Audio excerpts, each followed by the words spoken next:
안녕하세요. 이상주 방송입니다. 이 시간에는 율법 은혜, 그리고 율법주의, 반법주의가 무엇이냐 하는 점을 생각하겠습니다. 율법과 은혜 문제도 구약과 신약이 다른 통치 방식, 하나님께서 구약과 신약의 경영 방식이, 통치 방식이 다르다는 점과 관련되어 있습니다.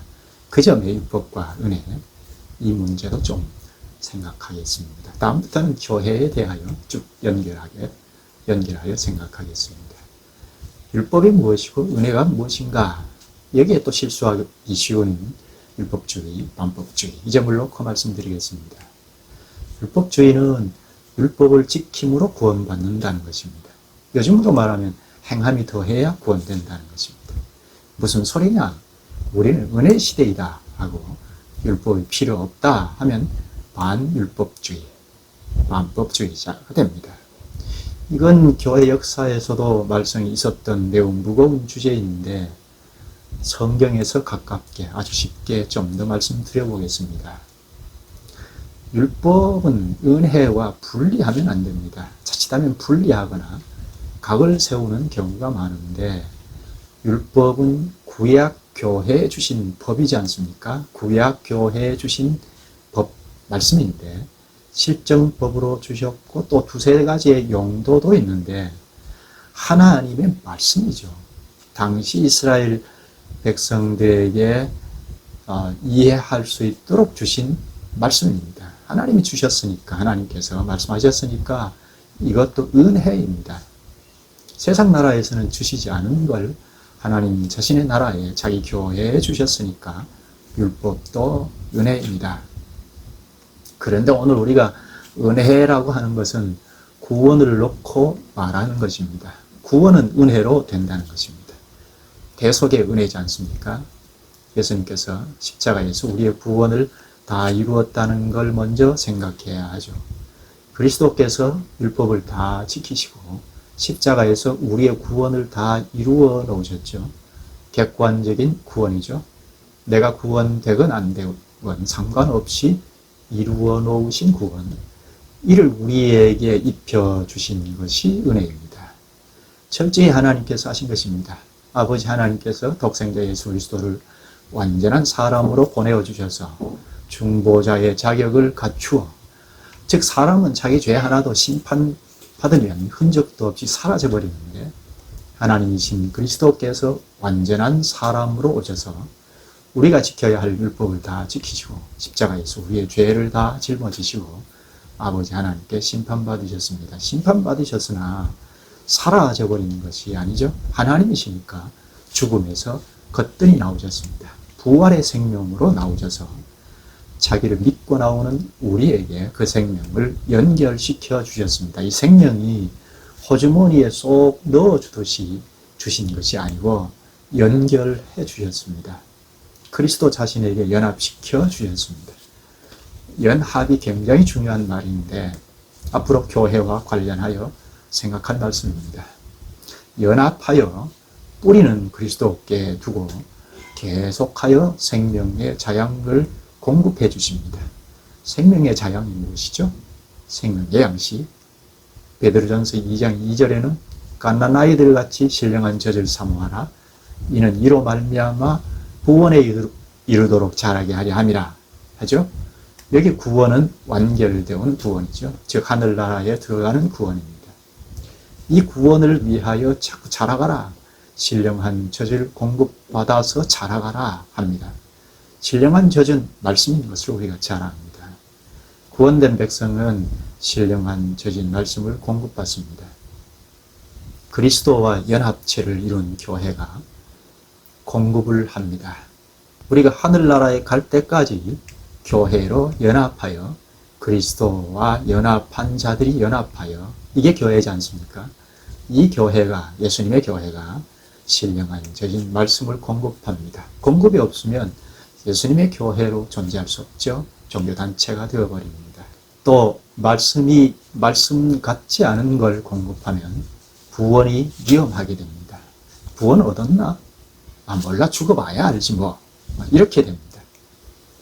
교회가 문제인데 말씀을 공급하는 교회가 늘 문제입니다. 말씀을 가감없이 순수하게 심부름하는 교사, 목사이죠. 목사가 중요합니다. 말씀이 자꾸 순수하게 폭넓게 공급하는 강단이 중요합니다. 그리스도와 연합한 교회가 그리스도께 뿌리를 두고 전진하고 또 마땅히 할 일, 사명을 감당하고 하려면 공급을 받아야 합니다. 공급에 문제가 없어야 합니다. 이를 다른 말로 은혜로 된다는 겁니다. 말씀을 공급하는 것으로 된다는 것입니다. 말씀을 공급하면 잘하잖아요. 알 것을 알잖아요. 알아가는 데서 행동이 나오잖아요. 삶이 나올 수밖에 없죠. 그러니까 구원은 은혜로 된다는 겁니다. 처음부터 끝까지 영광의 나라에 들어가는 그날까지 은혜로 됩니다. 말씀을 공급하고 받고 하는 것으로 된다는 겁니다. 구원은 은혜로 되고 그 다음은 내 힘으로 사는 게 아닙니다. 사는 것도 은혜로 삽니다. 말씀이 공급되면 열매를 맺지 않습니까? 행위가 나온다는 말입니다. 그러니까 교회에서 자꾸 이래라 저래라 닥달하는 것은 옳지 않습니다. 말씀이 중요합니다. 예수님께서 직접 말씀하셨지 않습니까? 나는 포도나무요 너희는 가지라. 너희가 내 안에 내가 너희 안에 거하면 열매를 많이 맺는다 했습니다. 연합하여 있으면 열매를 맺는다는 겁니다. 너희가 나를 떠나서는 아무것도 할 수 없다 합니다. 여기 연합체가 바로 교회입니다. 여기 너희라고 했는데 바로 교회입니다. 교회인 우리가 그리스도와 연합하여 나무와 가지처럼 연합하여 있는 여기에서 열매를 많이 맺습니다. 열매는 선행입니다. 사람이 자기 자원으로 선행하기도 하지만 진리다, 참이다, 선행을 하기는 하지만 그 선행은 자기 영광에 불과하죠. 그거 말고 그리스도께 붙어 있으면, 연합하여 있으면 선행한다는 말입니다. 그리스도의 열매, 나무이신 그리스도께 붙어서 내놓은 거니까 그리스도의 영광이죠. 그 영광에 우리도 참여합니다. 이 점에서 교회는 빛이다, 소금이다 했습니다. 교회에 연합하여 있으면 선행한다는 말입니다. 왜죠? 남이 알지 못하는 사이에 공급이 이루어지기 때문입니다. 신령한 저신 말씀이 공급되기 때문입니다. 그럼 말씀 공급이 제일 중요하죠. 말씀에 공급이 없으면 교회는 종교단체같이 되어버립니다. 기초부터 점점 더 명료하게 자꾸 공급하는 것이 없으면 교회는 힘을 쓰지 못합니다. 마치 포도나무인 예수님께 안 붙어 있는 것 같이 되어버립니다. 말씀이 양식이니까 양식인 말씀 공급에 문제가 생기면 그리스도의 생명을 발휘할 수 없습니다. 그럼 자연히 힘을 쓰지 못하고 그저 세상단체, 종교단체가 되어버립니다. 지금 그렇지 않습니까? 교회가 이렇게 많이 있는데도 아무런 힘을 쓰지 못합니다. 영향력이 없습니다. 그리스도의 생명을 발휘하지 못합니다. 원인이 무엇이죠? 사람이 나빠서가 아닙니다. 생명의 양식인 말씀의 공급의 문제입니다. 단편적인 데서 자꾸 폭넓게 공급이 되지 않으면 단편적이고 편파적인 데서 자꾸 머물러 있어 버리면 더 알아가는 게 없이 자꾸 맴돌면 그러면 몰라서 죄를 짓습니다. 사람이 처음부터 나빠서 죄를 짓는 것이 아닙니다. 몰라서 죄를 짓습니다. 속아 넘어갑니다. 이건 개인보다는 교회의 문제입니다. 교회가 바로 서 있으면 지체는 문제가 없습니다. 오늘 교회가 왜 이렇게 힘이 없는가, 능력이 없는가, 실력이 없는가 잘 모르기 때문입니다. 아는 것을 멈추었기 때문입니다. 부분적으로는 알고 있지만 좀 더 명료하게 전체적으로 알아가는 데서 멈추었기 때문입니다. 기독교가 지금 이 정도밖에 안 됩니까? 말씀을 잘 모른다는 문제.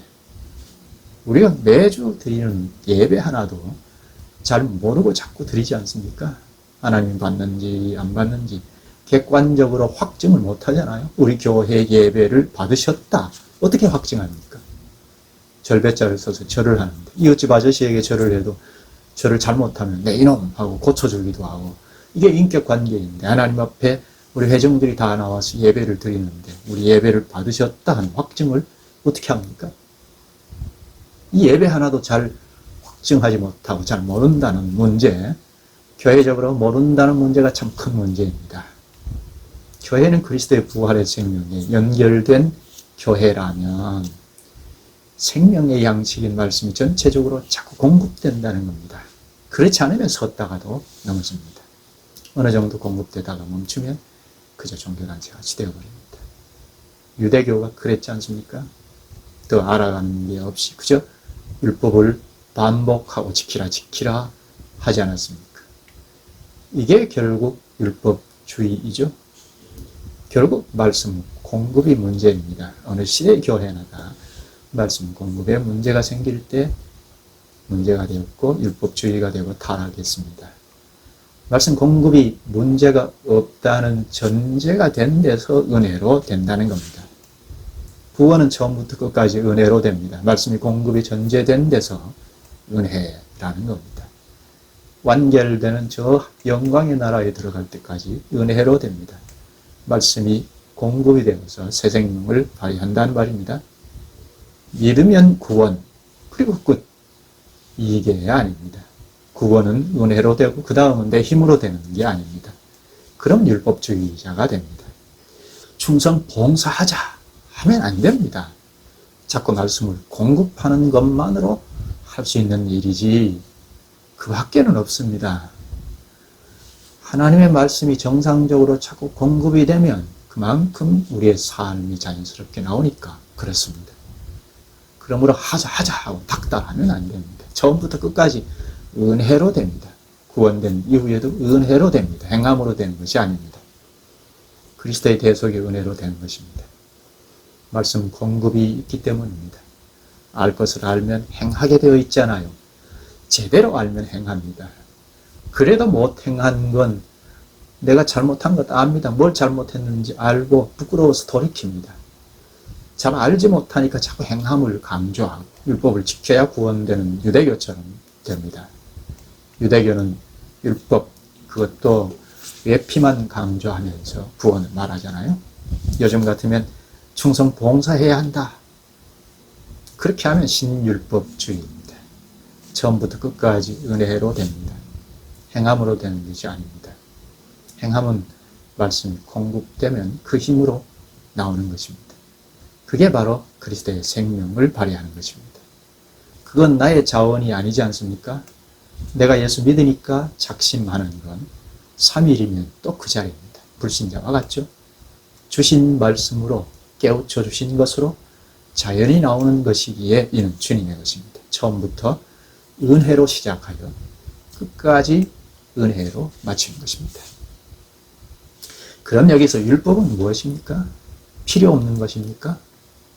하나님의 은혜로 구원된 자들이 지키는 것이 율법입니다. 그리스도의 생명을 발휘함으로 행함이 나오지 않습니까? 율법을 지킵니다. 율법은 구원된 자들이 지키는 법입니다. 구원의 공동체, 교회를 예수님의 교회답게 서가도록 주신 법이 율법, 오늘로 말하면 말씀입니다. 교회에서 통용되는 법이 바로 율법 말씀입니다. 넓게는 신약까지 전체 말씀이 곧 교회의 법입니다. 율법은 구약 성경이죠. 신약까지 전체의 말씀이 곧 예수님의 교회답게 서가도록 주신 것입니다. 그리스도의 지체답게 삶을 내놓으려면 말씀을 공급받아야 합니다. 이렇게 보면 은혜와 율법은 동전처럼 붙어 있습니다. 동전의 양면입니다. 뗄 수 없습니다. 은혜로 구원받습니다. 구원받은 자는 율법을 지킵니다. 내 힘으로가 아니라 은혜로 지킵니다.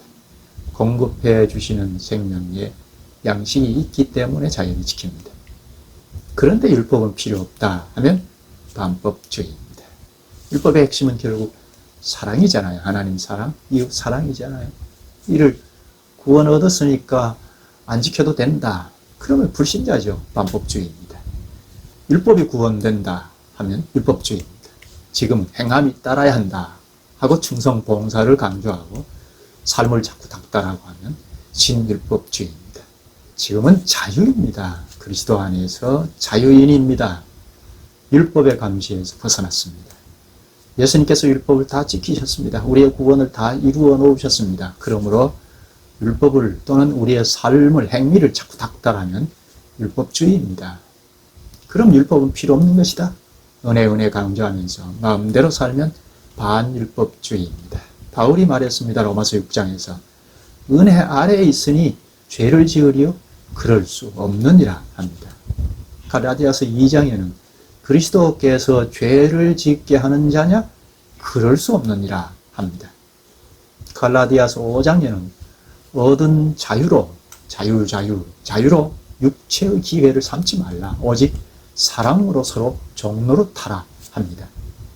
그리스도께서 율법을 다 지키시고 십자가에서 다 이루었다 하시고 우리의 구원을 다 이루어 놓으셨습니다. 이제 그리스도와 연합한 교회는 우리는 율법에서 벗어났습니다. 본래 이 율법은 구약 신자들을 감시하던 겁니다. 구약의 율법은 구약 신자들을 감시하여 죄를 짓지 못하게 하고 간섭한 겁니다. 죄를 지으면 이놈 하고 징계했습니다. 왜죠? 그리스도를 오늘 우리처럼 잘 알지 못하니까 마치 어린아이를 간섭하고 훈육하듯이 율법을 주셨습니다. 역시 구원된 자들이 지키도록 주신 거죠. 마치 어린아이는 훈육을 하고 잘 키우기 위하여 교사를 붙여주든지 후견인을 붙여주지 않습니까? 그처럼 율법은 구약 신자를 감시하고 율법의 눈치를 보면서 죄를 안 짓게 하신 것입니다. 그런데 그리스도께서 오심으로 이제 성인처럼 되었습니다. 그리스도께서 십자가에서 다 이루었다 하시고 율법을 다 지키시고 십자가에서 성취하셨습니다. 따라서 구약 신자들처럼 오늘 우리가 율법의 감시를 받는 데서 벗어났습니다. 해방되었습니다. 자유하게 되었습니다. 성인처럼 된 것입니다. 그렇다고 율법을 안 지켜도 되는 것이 아닙니다. 성인이 되었으니까 불효하는 게 아니라 도리어 효도를 하지 못해서 한인 것처럼 그처럼 자유를 가지고 하나님의 말씀인 율법을 지킵니다. 자유의 종이 되는 것입니다. 자유인데 종이 되는 것입니다. 자유하면서 죄를 지으리여 그럴 수 없느니라. 사랑으로 서로 종노릇 하는 겁니다. 말씀을 깨닫는 만큼 지키는 것입니다. 이게 은혜입니다. 은혜를 알면 알수록 힘입어서 은혜를 힘입어서 자꾸 지키는 것입니다. 말씀을 순종한다는 말입니다. 은혜를 알면 알수록 말씀을 폭넓게 깨달으면 깨달을수록 못 지켜서 아니죠. 자녀가 그렇지 않습니까? 어릴 때와는 달리 철이 들면 들수록 간섭하지 않아도 부모에게 기쁨을 드리지 못해서 아니지 않습니까? 그처럼 우리가 깨달으면 깨달을수록 율법을, 주의 말씀을 신약이든 구약이든 다 못 지켜서 아닙니다. 그래서 늘 회개하면서 일생 사는 것입니다. 예수님께서 천국이 가까이 왔다 회개하고 복음을 믿으라 하신 이 말씀은 한번 힘껏 회개하면 구원, 그 다음은 끝난, 내가 좀 행하면 좋고 못 행해도 구원은 따놓은 당상이니까 이런 식이면 안 됩니다. 얻은 구원도 의심받게 됩니다. 본래 뿌리가 없는 일시신앙이 아니었던가 의심이 됩니다. 교회가 문제인데요. 교회 당국자, 특히 강단에서 생명의 양식을 끊임없이 공급하라는 겁니다. 단편적으로 전하거나 공자가 와서도 할 수 있는 도덕 설교를 하고 말면 생명을 발휘할 수 없습니다. 굶어 죽을 수도 있습니다. 그게 교회 역사에서 밝혀진 거죠. 구약 후기 이스라엘 교회가 포로로 끌려가서 흔적도 없이 사라져버리지 않았습니까? 신약 교회는 중세시대에 1000년 동안 장장 1000년 동안 구렁텅이에 빠져버리지 않았습니까? 개혁하고 나온 교회가 지금은 어떻습니까? 적어도 한국 교회는 말씀의 실력이 없죠. 당장 오늘 생각한 율법주의, 반법주의 또는 은혜가 무엇인지 단지 십자가 대속의 은혜, 그것도 슬로건처럼 단지 구호처럼 믿으면 두원하는 데서 멀리 벗어나지 못했지 않습니까? 물론 그렇지 않은 교회가 여기저기에 있습니다. 그러나 상대적으로 소수인 것은 우리가 잘 압니다. 오늘 코로나19가 닥친 이때도 회개할 줄 모르는 교회가 많지 않습니까? 회개란 곧 말씀으로 힘써 돌아가는 것입니다. 말씀을 좀 순수하게 전하고 받읍시다. 본문에서 가르치는 하나님의 말뜻, 말의 의도를 캐냅시다. 자꾸 목사가 요리사처럼 이리저리 요리하지 말고 본문에 들어가서 성경 전체에서 가르치는 큰 원리, 본문에서 가르치는 말씀의 뜻, 사상 이런 걸 좀 터득합시다. 방법론을 택하지 말고. 오늘 여기까지입니다. 율법과 은혜는 분리할 수 없습니다. 분리하면 율법주의 혹은 반법주의 양극단에 떨어집니다. 괜찮으셨다면 좋아요, 구독을 눌러주시면 많은 힘이 되겠습니다. 다음 시간에는 교회와 관련해서 계속 생각하겠습니다. 지금 우리나라는 교회관이 아주 취약합니다. 교회를 잘 모르면 우리의 구원도 위태롭게 됩니다. 오늘도 그리스도 안에서 사랑으로 서로 종노릇 했으면 좋겠습니다. 감사합니다.